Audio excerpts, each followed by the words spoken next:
Bonjour, que la paix soit sur vous. Nous sommes une société de l'image et nous vivons dans l'image et aujourd'hui, en ces temps de confinement, pendant tout ce mois qui vient de se passer, on sait, et les chiffres parlent d'eux-mêmes, de plus en plus de gens regardent la télévision, sont sur les réseaux.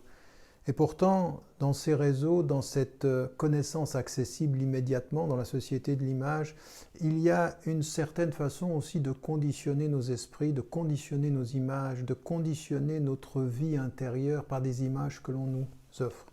Et c'est peut-être là aussi où, dans notre conscience d'homme, dans notre conscience contemporaine, il faut s'arrêter et puis prendre un livre.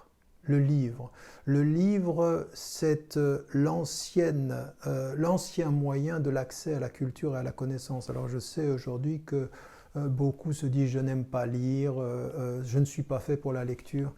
Et pourtant, c'est une habitude qu'il faut prendre, se réconcilier avec les mots, se réconcilier avec les phrases, parce que la phrase, le mot, le roman, l'essai, nous permet de construire une intelligence qui est la nôtre. Ce sont nos images auxquelles nous donnons naissance. Ce sont nos pensées que nous construisons.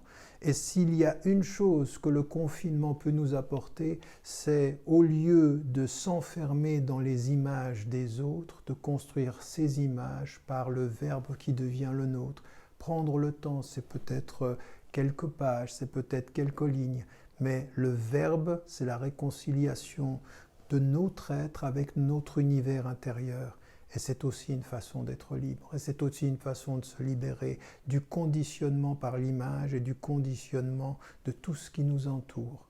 Le verbe nous libère et notre liberté tient aussi à ce verbe. N'oubliez pas, n'oubliez jamais de dire à ceux que vous aimez, que vous les aimez. La vie est fragile.